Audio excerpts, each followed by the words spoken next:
नमस्कार, रतलाम न्यूज 24 में आपका स्वागत है। आइए चलते हैं आज की कुछ मुख्य खबरों की ओर। केंद्रीय सड़क परिवहन राजमार्ग मंत्री नितिन गडकरी ने गुरुवार को भारतमाला परियोजना के तहत नई दिल्ली से मुंबई एटलाइन राष्ट्रीय राजमार्ग निर्माण का अवलोकन किया। वे दोपहर करीब 4 बजे जिले के जावरा के निकट उस स्थल पहुंचे जहां से यह एटलाइन मार्ग गुजर रहा था। केंद्रीय मंत्री गडकरी ने यहां राजमार्ग का अवलोकन कर इस अवसर पर आयोजित कार्यक्रम को संबोधित भी किया। उन्होंने कहा कि इस मार्ग के बनने से विकास का नया अध्याय शुरू होगा। उन्होंने अपने संक्षिप्त उद्बोधन में बताया कि लगभग 1350 किलोमीटर लंबे हाईवे के निर्माण में भारत सरकार 90,000 करोड़ रुपया खर्च कर रही है। इस योजना को जनवरी 23 तक पूरा करने का लक्ष्य है। यह राजमार्ग देश के 5 राज्यों दिल्ली, हरियाणा, राजस्थान, गुजरात और महाराष्ट्र से होकर गुजरेगा।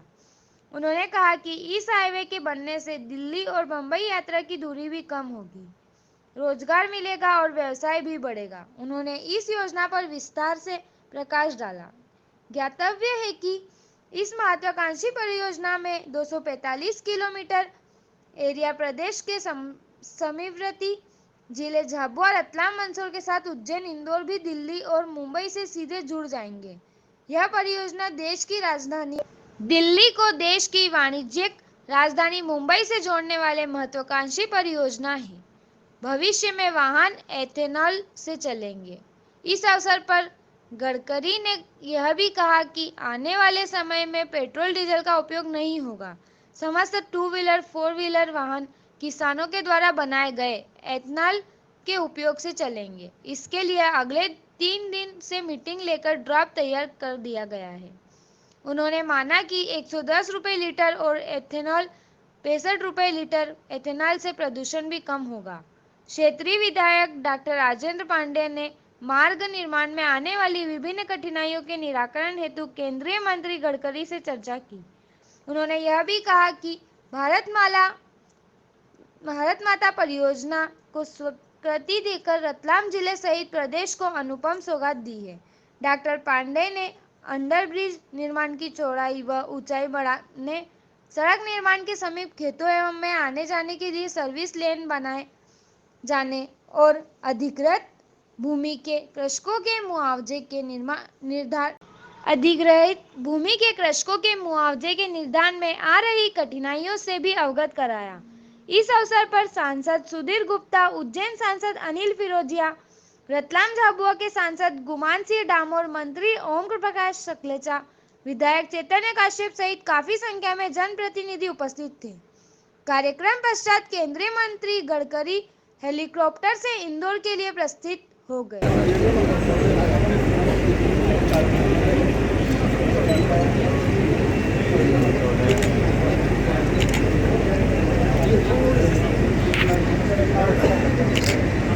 सर सामने से हट जाइए। सर ये बिल का पूरा मॉडल है।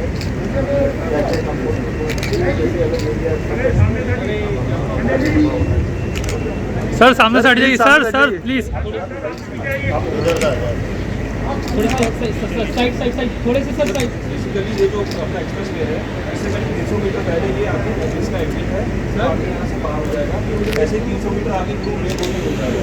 अब इसमें जो अपनी एमिनिटीज है सर, तो बेसिकली ये मोटर है, यहाँ पे 3 स्टार होटल जैसे शादी कर रहेगा सर।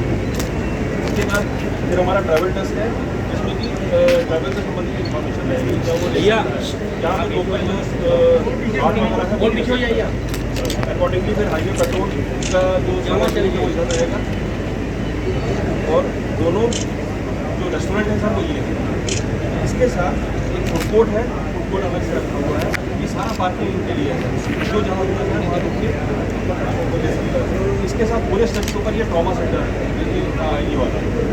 इस ट्रॉमा सेंटर के बाद ट्रक वालों के लिए पूरी फैसिलिटी सर इधर मिली है। उसके लिए जो डॉर्मेट्री है वो ये रखी है, जो राइट है।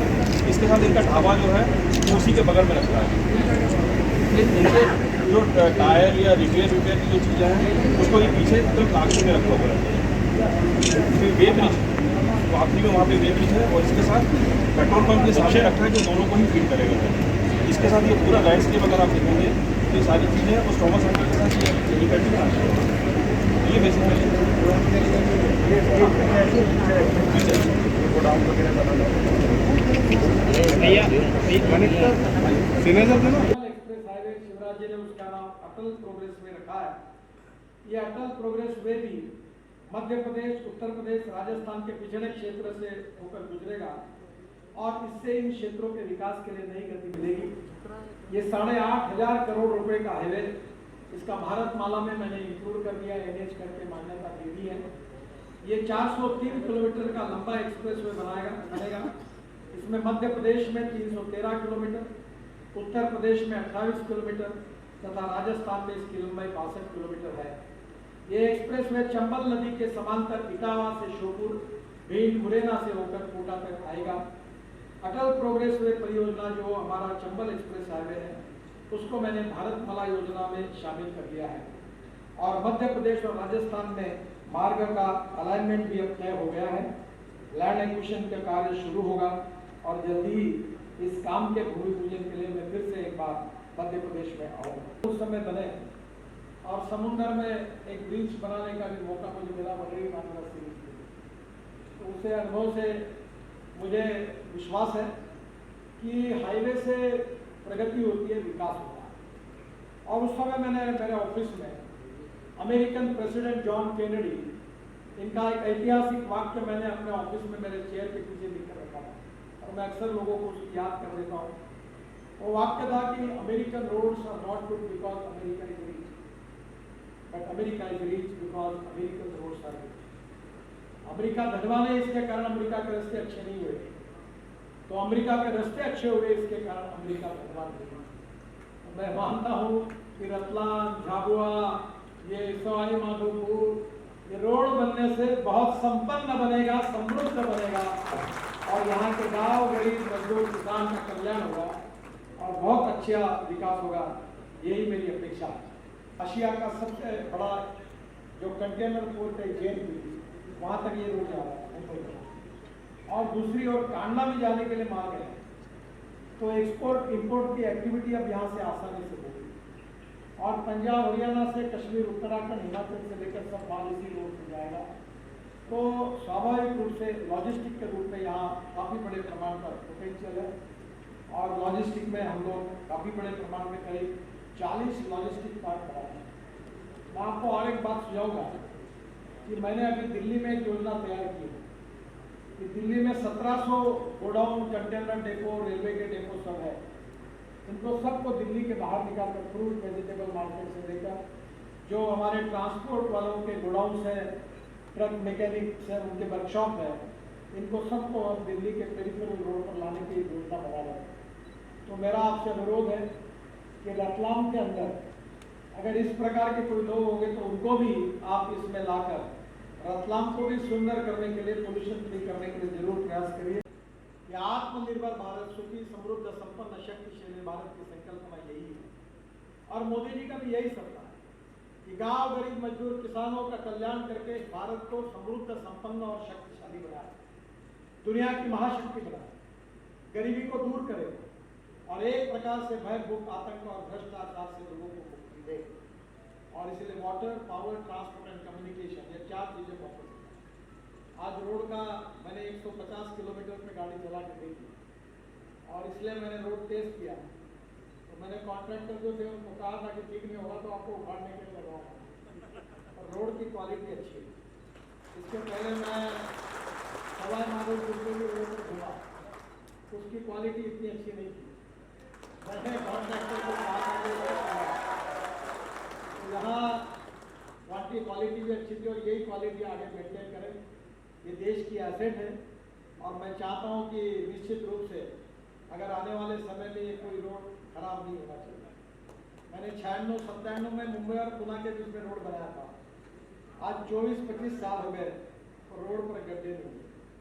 मैं नागपुर का सांसद हूँ, मैंने नागपुर में करीब 350 किलोमीटर कंक्रीट के रोड बने हैं, 20 साल से कोई गड्ढा नहीं है। तो ये गड्ढा अगर दिखेगा तो मैं साहब लोगों को कहता हूँ तुमको अंदर जाना पड़ेगा। तो एक मेरा विश्वास है कि हमने ये काम क्वालिटी के साथ किया है 1 रुपए का भ्रष्टाचार नहीं हुआ है, कोई कॉन्ट्रैक्टर को हमारे पास आना नहीं पड़ता है। हमने क्वालिटी के साथ कभी कॉम्प्रोमाइज़ नहीं किया है। ये देश की संपत्ति है, आप ही इसके मालिक हैं। ये पेड़ लगाएंगे, ये भी आपको ठिकाना है। इसको साफ रखना, इसको पेड़ लगाना, इसमें ग्रीन बनाना, इसको साफ सुथरा रखना, इसके मालिक आप ही है, आपको ही संभालना है। मैं तो निमित्त मात्र हूँ। आज योगायोग से आया हूँ, मुझे मालूम नहीं फिर कभी कब आ पाऊँगा, क्योंकि हिंदुस्तान में इतने हाईवे बने, इतने फ्लाईओवर बने कि मैं उद्घाटन के लिए भी कहीं जा नहीं सकता। अगर मैं जाऊँगा तो मेरे 365 दिन इसी में जाएंगे। पर आप लोगों के विशेष रूप से हमारे जो सांसद बैठे हैं, सुधीर जी हैं, इसके साथ साथ हमारे गुमान सिंह जी हैं, अनिल फिरोजी जी है, इन्होंने उज्जैन के और एक रोड की बात की है, मुझे निवेदन मिले हैं और निश्चित रूप से उसका भी मार्ग निकालूंगा। बाद में आपने जो जो समस्याएं दी है, पांडे जी ने भी दी है, सब लेटर मैंने साथ में लिए। मैं जब हेलीकॉप्टर में बैठूंगा तो सबको सोच कर मैं बहुत पॉजिटिव सोच रहा हूँ। मैं हर समय ये सोचता हूँ कि मैं कितने लोगों का काम कर सकता हूँ। और मैं अधिकारी को ये कहता हूँ जब MLA इनको दिख रहा तो वो ग्रास रूट लेवल पर उसकी कोई ना कोई समस्या होगी, इसलिए दिख रहा है। तो निश्चित रूप से पॉजिटिव अप्रोच में मैं इसको पूरा करने की कोशिश करूँगा। आज 6 बजे के बाद इंदौर में शिवराज जी के साथ एक बहुत बड़ा कार्यक्रम है। आज वहाँ रोड का लोकार्पण भी है और आज मौसम भी ठीक नहीं था। एक समय सवाई माधोपुर में मुझे पुलिस वाले बता रहे थे कि शायद हम रतलाम नहीं जा पाएंगे, क्योंकि बहुत बरसात चल रही थी, यहाँ का मौसम खराब था। तो मैंने हेलीकॉप्टर के पायलट को कहा कि चलो देखा जाएगा, अगर नहीं उतर पाएंगे तो इंदौर पलट जाएंगे, तो वहाँ तक जाएंगे। हम आए, मौसम अच्छा हुआ। भगवान को भी बहुत बहुत धन्यवाद देता हूँ कि बरसात नहीं है, आप लोग बैठ सके और आप लोग यहाँ आ पाए। फिर से एक बार आप सबको बहुत बहुत धन्यवाद। हमने इकोलॉजी एंड इन्वायरमेंट और विशेष रूप से वाइल्ड लाइफ का भी सुरक्षा करने का काम किया। हमारे यहाँ पेंच में भी मध्य प्रदेश को नागपुर से जबलपुर आते समय हमने वहाँ भी 1300 करोड़ रुपए खर्चा करके इसी प्रकार से टाइगर के लिए, बाकी प्राणियों के लिए व्यवस्था की है। ये जो एक्सप्रेस हाईवे निर्माण हो रहा है, इसमें 670 हेक्टेयर में हम वेस्ट साइड एमिनिटीज बना रहे हैं, जिसमें पेट्रोल पंप है, LNG स्टेशन है, CNG स्टेशन है, इलेक्ट्रिक चार्जिंग है, इथेनॉल का पंप है। तो ये सब फ्यूल वहाँ मिलेगी और सबसे बड़े वहाँ रेस्टोरेंट होंगे। और इसके साथ साथ यहाँ की जो विशेषता है, यहाँ का हैंडलूम, यहाँ के हैंडीक्राफ्ट, यहाँ की फल फूल सब्जियों को भी वहाँ अच्छे क्वालिटी का बेचने का अवसर भी यहाँ के लोगों को मिलेगा। मेरा विश्वास है कि इस हाईवे में 320 मिलियन लीटर ईंधन की खपत कम होगी, यानी कितना इसका फायदा होगा आप सोचिए एनवायरमेंट की दृष्टि से। मध्य प्रदेश में करीब 8,500 करोड़ की लागत से ये 245 किलोमीटर 8 लेन का मार्ग 15 में से ये 12 लेन का है। फर्स्ट फेज में 8 लेन का बनेगा और सेकंड फेज में हम लोग इसको फिर जब ट्रैफिक बढ़ेगा तो इसको निश्चित रूप से हम लोग 12 लेन का बनाएंगे। इस हाईवे के लिए किसानों को हमने जो लैंड दी है उसके लिए हमने भूमि अधिग्रहण में भी काफ़ी बड़ा प्रमाण पर इसमें पैसा खर्चा किया है। इस सब हाईवे में विशेष रूप से ये जो 245 किलोमीटर मध्य प्रदेश में है, इसमें से मुझे खुशी है कि मध्य प्रदेश में 106 किलोमीटर का काम लगभग पूरा हो गया है। मैं इसके लिए हमारे कॉन्ट्रैक्टर, इंजीनियर और कंसल्टेंट और काम करने वाले सभी मजदूरों को भी विशेष रूप से धन्यवाद देता हूँ। ये जो 139 किलोमीटर का काम जो है वो नवंबर 22 तक पूरा हो जाएगा। ये एक्सप्रेसवे से मालवा को कनेक्टिविटी देने के लिए 173 किलोमीटर की 4 लेन का मार्ग इंदौर, देवास, उज्जैन, आगर से गरुड़ तक बनाया जा रहा है। इंदौर से देवास तक 41 किलोमीटर का काम अवार्ड भी हो गया है और उज्जैन, आगर से गरुड़ तक 132 किलोमीटर का काम नवंबर 2021 तक अवार्ड हो जाएगा। यह एक्सप्रेसवे रामगंज मंडी से मरोट, जावरा, रतलाम होकर धानला, झाबुआ से निकलेगा और निश्चित रूप से इस एरिया में भी इसका विकास होगा। अभी चैतन्य कुमार जी ने मुझे एक पत्र भी दिया है कि हाईवे के बंद तक अवार्ड करने का हमने निर्णय किया है और इसी एक्सप्रेसवे को दिल्ली मुंबई कॉरिडोर, दिल्ली कलकत्ता कॉरिडोर और नॉर्थ साउथ कॉरिडोर एवं ईस्ट वेस्ट कॉरिडोर को भी हमने जोड़ने का प्लान बना है। इस एक्सप्रेसवे में लॉजिस्टिक पार्क, औद्योगिक केंद्र, कृषि उत्पादन केंद्र, खाद्य प्रसंस्करण केंद्र, स्मार्ट सिटीज, शिक्षा केंद्र, रिसोर्ट्स एवं मनोरंजन केंद्र भी प्रस्तावित है। अभी मैं सवाई माधोपुर में था, फॉरेस्ट के एरिया में, तो मैंने उनको कहा कि वहाँ से दिल्ली जाने के लिए 8 घंटे लगते थे, अब हाईवे से 2.5-3 घंटे में जाएंगे। तो दिल्ली से बड़े प्रमाण पर इंटरनेशनल टूरिस्ट, हमारे देश के टूरिस्ट सवाई माधोपुर में आएंगे। और मैंने उनको कहा कि आपके रिसोर्ट 3 गुना बढ़ेंगे। और टूरिज्म एक ऐसा क्षेत्र है कि जिसमें 49% कैपिटल इन्वेस्टमेंट रोजगार निर्माण के लिए खर्चा होती है, तो निश्चित रूप से वहाँ काफ़ी लड़कों को रोजगार मिलेगा। मैं अनुरोध करूँगा सकलेजा जी को, कश्यप जी को, और आप शिवराज जी से मिलकर, हमारे MP भी है सब यहाँ, गुप्ता जी भी है, पांडे जी भी है, आप सब लोग मिलकर दिल्ली में, नोएडा और गुड़गांव, यहाँ बहुत इंडस्ट्री का सेंट्रलाइज हो रहा है और वहाँ से जमीन के भाव बहुत ज़्यादा हो गए। तो आप यहाँ अगर स्मार्ट सिटी बनाएंगे, कोई इंडस्ट्रियल क्लस्टर बनाएंगे, तो लॉजिस्टिक पार्क के साथ उसका भी काफ़ी बड़े प्रमाण में अगर यहाँ होगा, तो सबसे इम्पोर्टेंट चीज़ है कि यहाँ के नौजवान लोगों के हाथों को काम मिलना, ये मुझे लगता है सबसे बड़ी उपलब्धि होगी और यही हाईवे बनाने का सबसे बड़ा मकसद है। मैं निश्चित रूप से आपसे अनुरोध करूंगा कि ये सब हाईवे, दोनों हाईवे बहुत इम्पोर्टेंट और मध्य प्रदेश के विकास का ग्रोथ इंजिन बनते हैं। यहाँ खेती अच्छी है और मैं विशेष रूप से अनुरोध करूंगा कि मैं भी किसान हूँ, मेरा ट्रैक्टर CNG पे चलता है, तो 1.25 लाख रुपए साल की बचत होगी डीजल की। गुप्ता जी, मेरा आपसे अनुरोध है कि मक्के से अब इथेनॉल बनाने की अनुमति मिली है, राइस से मिली है। अब मालवा क्षेत्र में पेट्रोल डीजल का उपयोग नहीं होगा। अब मैं नई टेक्नोलॉजी, नया मैंडेट ला रहा हूँ। इस समय जो पेट्रोल की कार है, स्कूटर है, बाइक है, ऑलरेडी मैं 2-4 दिन में मीटिंग लेकर लॉन्च भी करने वाला हूँ। ऑटो रिक्शा, ये पेट्रोल पर नहीं चलेगा, तो किसानों ने तैयार किए हुए 100% बायो इथेनॉल पर चलेगा और बायो इथेनॉल की कीमत 65 रुपये लीटर है और पेट्रोल की 110 रुपये। इथेनॉल में ग्रीन फ्यूल है, पोल्यूशन नहीं है, तो इसका फायदा किसानों को मिलेगा। तो मुझे लगता है आने वाले समय में LNG, CNG, LPG, उसके साथ साथ बायोडीजल, इथेनॉल, मिथेनॉल और इलेक्ट्रिक व्हीकल भी हम बना रहे हैं।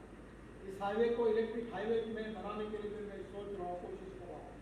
दिल्ली से जयपुर इलेक्ट्रिक की बस और ट्रक को केबल पर लगकर जैसे रेलवे चलती है, तो बहुत से टेक्नोलॉजी पर हम काम कर रहे हैं। अब देश में 86% लिथियम आयन बैटरी, मैं भी मंत्री इसी क्षेत्र में हूँ। स्क्रैपिंग पॉलिसी आ गई है, 15 साल के बाद पुरानी गाड़ियाँ स्क्रैप हो रही है। अब मैं आपसे अनुरोध करूँगा कि ग्रीन हाइड्रोजन को भी आ रहे हैं और जो इलेक्ट्रोलाइजर बनाकर पानी से सोलर एनर्जी का उपयोग करके हम लोग हाइड्रोजन और ऑक्सीजन को अलग करेंगे और ग्रीन हाइड्रोजन पर हमारी रेलवे चलेगी, हमारी स्टील इंडस्ट्री के लिए जितनी ये जो फर्नेस रखती है वो चलेगी, कोल के बजाय, थर्मल कोल के बजाय, इलेक्ट्रिक के बजाय। हमारे रोड पर ट्रक चलेंगे और ग्रीन हाइड्रोजन एक्सपोर्ट भी करेंगे और वर्ल्ड में ग्रीन हाइड्रोजन में हम लीडर बने, ये हमारी सोच है, इसीलिए हम काम कर रहे हैं।